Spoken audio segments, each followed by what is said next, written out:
Hello student, welcome to creative tuition. Student जो video लेकर आए हैं वो बी ऑनर्स थर्ड ईयर और सेमेस्टर 6 और जो बुक है आपकी वो है Indian foreign policy in a globalisation world. जो इसका इकाई जो 6 दे रखा है समकालीन बहुध्रुवीय विश्व में भारत। तो ये चैप्टर जो है इसमें बहुत लेंथी टॉपिक दे रखे हैं, मतलब बहुत बड़े टॉपिक दे रखे हैं। जैसे कि वो टॉपिक हैं वो है बहुध्रुवीय, यूरोपीय संघ, ब्रिक्स, SCO। तो ये बहुत इंपॉर्टेंट टॉपिक है जो एग्जाम में आ सकते हैं। तो जैसे कि आपको पता है कि मैंने जितनी वीडियो बनाई है उसमें आपको मैंने मेन टॉपिक बताए हैं और मेन शॉर्ट तरीके से पॉइंटों को उनको एक्सप्लेन किया है ताकि आप उनको एग्जाम में लिख सकें और आपको कोई प्रॉब्लम ना हो। तो ऐसी ही वीडियो जो लेकर आए हूँ उसमें मैं आपको शॉर्ट तरीके से पॉइंटों को बताऊंगा ताकि आप इनको एग्जाम में एक्सप्लेन कर सकें। तो स्टार्ट करने से पहले यदि आप इस चैनल पर नए हो और आपने चैनल को सब्सक्राइब नहीं किया है तो प्लीज़ नीचे दिए गए सब्सक्राइब के बटन को क्लिक करें और चैनल को जल्द से जल्द सब्सक्राइब करें और बेल आइकन का बटन भी दबाएं ताकि जो भी वीडियो आती है उसकी नोटिफिकेशन आपके पास जल्द से पहुँच सके। तो स्टार्ट करते हैं। पहले बात करते हैं हम बहुध्रुवीय। बहुध्रुवीय विश्व क्या होता है? यदि कोई शक्तियों को अंतरराष्ट्रीय व्यवस्था में कई राज्यों के बीच वितरित किया जाता है, मतलब कोई भी शक्ति जो है उसको अंतरराष्ट्रीय व्यवस्था में कई राज्यों के बीच बांट दिया जाता है तो वह बहुध्रुवीय व्यवस्था कहा जाता है उसको। यदि केवल दो राज्यों हैं और जो प्रभावित कर सकते हैं, मतलब दो राज्य जिनके पास पावर है और वो दूसरों को प्रभावित कर रहे हैं, तो वो द्विध्रुवीय व्यवस्था माना जाता है। यदि एक ही शक्ति है जो दुनिया भर में हावी है तो वह एक ध्रुवीय दुनिया कहलाता है। तो ये आपको शॉर्ट तरीके से मैंने आपको बताया। नेक्स्ट जो पॉइंट है वो है भारत नए बहुध्रुवीय विश्व में तेजी से आगे बड़ी भूमिका निभा रहा है और भारत में एक मध्य शक्ति की स्थिति को और उभरती हुई शक्ति की मानसिकता है, मतलब कि जो भारत जो उभर रहा है वो मध्य शक्ति की स्थिति को देखते हुए और मानसिकता के रूप में उभर रहा है। नेक्स्ट है उभरता हुआ बहुध्रुवीय विश्व भारत की विदेशी नीति के लिए शुभारंभ के साथ साथ चुनौतियों भी प्रस्तुत करता है। मतलब ये नहीं है कि वो अच्छा लाभदायक होता है बल्कि ये एक तरीके से चुनौती पैदा भी करता है। एक बहुध्रुवीय दुनिया में लाभदायक अनोन क्रिया बहुयामी एक जटिल है, मतलब जो बहुध्रुवीय दुनिया जो होती है उसमें लाभदायक उठाने के लिए अनोन्यता, मतलब दूसरों पर क्रिया करना, मतलब काम करना, दूसरे देशों से मतलब कि जो भी चीज़ें उनको हासिल करना बहुयामी जटिल प्रक्रिया होती है।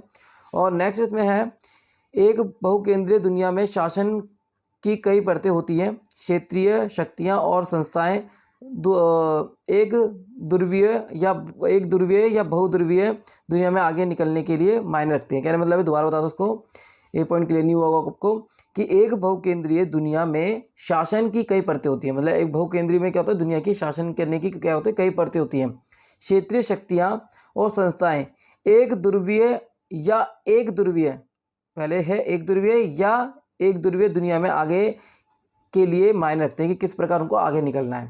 नेक्स्ट है शीत युद्ध के अवधि के दौरान विश्व दो महाशक्तियों में बटा था। जैसे कि आपको पता है कि विश्व दो महाशक्तियों में बटा था, जैसे इसको शीत युद्ध कहा गया, युद्ध होने की संभावना परंतु युद्ध ना होना। तो इसमें क्या हो, दो महाशक्ति उभरकर सामने आई थी, जैसे अमेरिका और सोवियत संघ। तो ये दो ध्रुवीय विश्व थी जिन्होंने अपनी शक्तियों का पावर दिखाने के लिए जटिल प्रयास किया और भारत में को शामिल करने की पहल की, मगर भारत ने किसी में शामिल ना होकर अपना एक अलग से गुट बनाया ताकि किसी को एक तरीके से हताश ना हो कि मैंने उसको एक देश को ज्वाइन कर लिया। तो उन्होंने गुट ने नीति को अपनाया, उसके जरिए अपनी व्यवस्था को चालू रखा। तो विश्व जो आपके दो महाशक्ति थी उन्होंने अपने अपने दायरे दिखाने का प्रयास किया और दोनों महाशक्ति जो थी वो एक तरीके से युद्ध की संभावना के रूप में सामने आई और दोनों ने एक तरीके युद्ध किया जिसमें से अकेली महाशक्ति अमेरिका बची। तो ये महाशक्ति जो थी अमेरिका बची उस समय। तो ये है दो ध्रुवीय मतलब दो शक्ति का उदय। अब इसमें एक शक्ति रह गई, वो कौन सी महाशक्ति की थी, अमेरिका। तो ये इस तरीके से इसको मैंने आपको शॉर्ट तरीके से बताया है। नेक्स्ट जो इसका टॉपिक है वो है यूरोपीय संघ। बहुत इंपॉर्टेंट टॉपिक है। यूरोपीय संघ की स्थापना जो है 92 में हुई थी, मास्ट्रिक्ट संधि द्वारा हुई थी और यूरोपीय संघ का गठन हुआ और इसकी स्थापना का उद्देश्य आर्थिक विकास को बढ़ावा देना और अमेरिका की आर्थिक शक्ति का मुकाबला करना और यहाँ यूरोप के देशों के एक महत्वपूर्ण क्षेत्रीय संगठन स्थापित करना। तो और यूरोपीय संघ का आर्थिक, राजनीतिक, कूटनीतिक तथा सैनिक प्रभाव बहुत ज़बरदस्त है और 2005 में वह दुनिया की सबसे बड़ी अर्थव्यवस्था थी। इसका GDP 12,000 अरब डॉलर था और इसकी मुद्रा यूरो है। अमेरिका के लिए खतरा बन सकती है। विश्व व्यापार में इसकी हिस्सेदारी अमेरिका से 3 गुना है और इसका अपना झंडा, अपना गान है, स्थापना दिवस है। और यूरोपीय संघ के 2 स्थायी सदस्य हैं, ब्रिटेन, फ्रांस। वैसे तो स्थायी सदस्य कई हैं मगर इसमें हमने 2 सदस्यों के बारे में पढ़ा है। नेक्स्ट इसमें आपको और सदस्य बताएंगे। नेक्स्ट उसमें यूरोपीय संघ के 2, ब्रिटेन और फ्रांस, बहुत इंपॉर्टेंट है, जिसमें अभी ब्रिटेन ने एक तरीके इसको एग्जिट कर दिया है और मतलब हट गया इससे। नेक्स्ट जो है इसमें मैं आपको बताता हूँ, यूरोपीय संघ की स्थापना 92 में मास्ट्रिक्ट संधि द्वारा की गई थी। यूरोपीय संघ क्षेत्रीय कोयला इस्पात समुदाय के रूप में शुरू हुआ, जिसे 1950 में शुरू किया गया। नेक्स्ट है, यूरोपीय संघ की स्थापना का उद्देश्य आर्थिक विकास को बढ़ावा देना, अमेरिका की आर्थिक स्थिति से मुकाबला करना। नेक्स्ट, इस समुदाय में केवल 6 सदस्य थे। Belgium, France, Germany, Italy, Luxembourg और नीदरलैंड थे। ये 1957 में रोम की संधि के तहत यूरोपीय आर्थिक समुदाय तथा जो कि यूरोपीय समुदाय के रूप में उभरा। जैसे कि आपने पढ़ा था कि इसके सदस्य देश 2 थे, मगर बाद में मतलब कि सदस्य हमने तो 12वीं क्लास में पढ़ा होगा कि ब्रिटेन, फ्रांस इसके स्थायी सदस्य थे। तो इसमें हम 6 सदस्य के बारे में पढ़ रहे हैं। Belgium, France, Germany, Italy, Luxembourg, Netherland थे।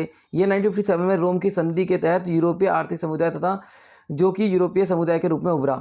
यूरोपीय संघ के लक्ष्य क्या है? सभी नागरिकों को शांति, मूल्यों और भलाई को बढ़ावा देना, आंतरिक सीमाओं के बिना स्वतंत्रता, सुरक्षा और न्याय प्रदान किया जा सके, सामाजिक अस्वीकृति और सीमांकन का मूल्यांकन का मतलब जो समाज में अस्वीकृति मिल रही है उसका सीमांकन करना मतलब मूल्यांकन करना, वैज्ञानिक और तकनीकी प्रगति को बढ़ावा देना।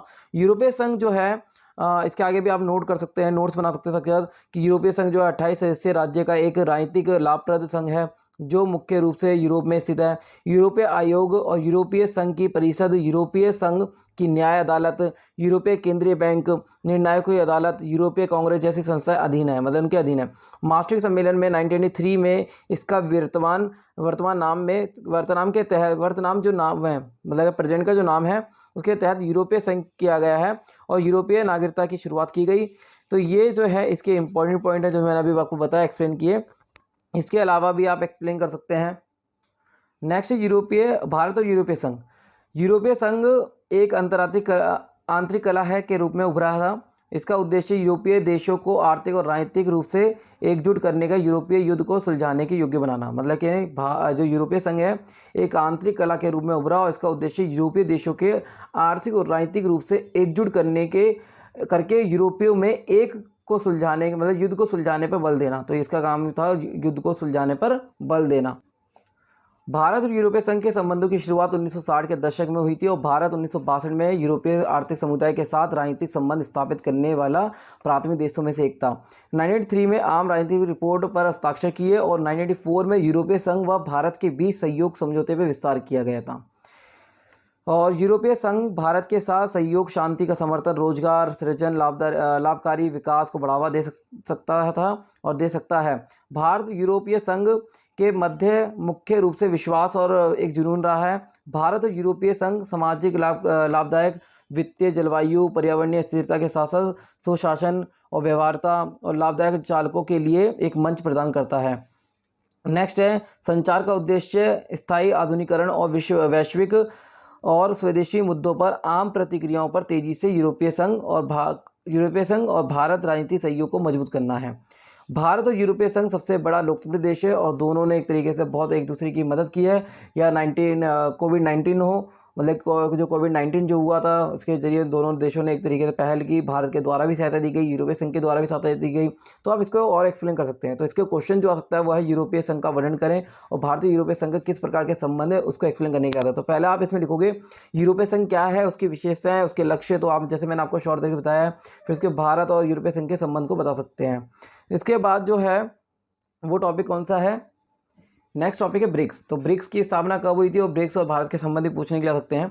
तो ब्रिक्स की स्थापना 2006 में 5 बढ़ती हुई अर्थव्यवस्था को जोड़ने के लिए की गई थी, ब्राज़ील, रूस, भारत, चीन और दक्षिण अफ्रीका। और यह सभी सदस्य क्षेत्रीय मामलों पर अपने महत्वपूर्ण प्रभाव के लिए जाने जाते हैं। ब्रिक्स सम्मेलन की शुरुआत रूस के येकातेरिनबर्ग में 2009 में हुई थी। 24 सितंबर 2010 को ब्रिक्स में के उपाध्यक्षों की शुरुआत के बीच एक समझौते के बाद दक्षिण अफ्रीका के फोरम में शामिल होने के लिए आमंत्रित किया गया था और ब्रिक्स का जन्म हुआ। और 2009 में ब्रिक्स राज्यों की सरकारें औपचारिक शिखर सम्मेलनों में सालाना मिलती रहती हैं। ये बात भी आपको लिखनी है। नेक्स्ट है, भारत ने 9 सितंबर 2021 को वर्चुअल रूप से हालिया में एक 13वें शिखर सम्मेलन में भाग लिया, मेज़बानी की, इसके वर्चुअल रूप से एक तरह नरेंद्र मोदी जी जिन्होंने एक तरीके से इसके शिखर सम्मेलन की मेज़बानी की। उद्देश्य जो है सहयोग और व्यापक स्तर पर बढ़ाना, मतलब जो सहयोग है देशों के साथ वो व्यापक स्तर से बढ़ाना और सदस्यों की आर्थिक स्थिति और विकास पर ध्यान देना। मतलब जो सदस्य ये शामिल है इसमें उनकी आर्थिक और स्थिति और विकास पर ध्यान देना। वैश्विक वित्तीय स्थानों में सुधार के मूल्यधार हैं, मतलब इसमें वैश्विक वित्तीय संसाधनों के सुधार में आगे पहल की है इन्होंने। भारत के लिए ब्रिक्स का महत्व भू राजनीति, वैश्विक भू राजनीति आज भी रस्साकशी के मामले का प्रतिनिधि करती है, वैश्विक अर्थव्यवस्था पर समर्थन करती है, विकासशील देशों राष्ट्रों की आवाज़ों को बुलंद करती है, आतंकवाद के एक तरह विरुद्ध प्रतिक्रिया जाहिर करती है। तो आप इन पॉइंटों को एक्सप्लेन कर सकते हैं। नेक्स्ट है, भारत अपने ब्रिक्स की भागीदारी के साथ घनिष्ठ संबंध स्थापित करती है और भारत वर्तमान समय की समस्याओं और मुद्दों पर चर्चा और सहयोग के लिए बैठक पर बहुत महत्व देती है। तो ये एक तरीके से बहुत इम्पॉर्टेंट है ब्रिक्स वाला, जो एग्ज़ाम में आ सकता है। इसको और भी एक्सप्लेन कर सकते हैं। नेक्स्ट जो टॉपिक है वो क्या आ सकता है, मैं आपको बताता हूँ। वो है संघाई सहयोग, बहुत इंपॉर्टेंट है। संघाई सहयोग संगठन मतलब SCO। जो संघाई सहयोग संगठन है SCO 15 जून 2001 को संघाई में स्थापित अंतर सरकारी संगठन है। ये मतलब स्थापित कब हुआ, 15 जून 2001 को संघाई में स्थापित हुआ और अंतर्राष्ट्रीय संगठन है। और SCO मतलब संघाई सहयोग संगठन जो है, सदस्य 8 देश हैं इसमें। चीन, भारत, कजाकिस्तान, किर्गिस्तान, रूस, पाकिस्तान, तजाकिस्तान, उज्बेकिस्तान शामिल है। 4 प्रवेशी राज्य पूर्ण सदस्यता अफगानिस्तान, बेलारूस, ईरान और मंगोलिया भी शामिल होने के लिए इच्छुक हैं। 2021 में एक पूर्ण सदस्य के रूप में SCO में ईरान के प्रवेश की प्रक्रिया शुरू करने का निर्णय किया गया और 2001 में अपनी स्थापना के बाद से ही SCO ने मुख्य रूप से क्षेत्रीय सहयोग मुद्दों, क्षेत्रीय आतंकवाद, जातीय अलगाववाद और धार्मिक उग्रवाद के खिलाफ अपनी लड़ाई पर ध्यान केंद्रित किया है। 2005 से ही राष्ट्रीय महासभा का पर्यवेक्षक रहा है और इसका जो लक्ष्य जो है वो है सदस्य के, आप लक्ष्य डाल के एक तरीके हेडिंग डाल के लिख सकते हैं। लक्ष्य जो है इसके सदस्य के बीच आपसी विश्वास और पड़ोसी को मजबूत करना। और राजनीति सेकंड जो है राजनीति, व्यापार, अर्थव्यवस्था, अनुसंधान, संस्कृति और प्रौद्योगिकी में अनेक बहुमूल्य सहयोग को बढ़ावा देना। परिवहन, शिक्षा, पर्यावरण संरक्षण, पर्यटन, ऊर्जा, अन्य क्षेत्र में को मजबूत करना। नेक्स्ट सुरक्षा, स्थिरता और शांति बनाए रखना और संयुक्त प्रयास करना उसके लिए। तो ये लक्ष्य आप डाल के लिख सकते हैं। नेक्स्ट जो SCO में सर्वोच्च निर्णय लेने वाली संस्था राज्य परिषद प्रमुख है।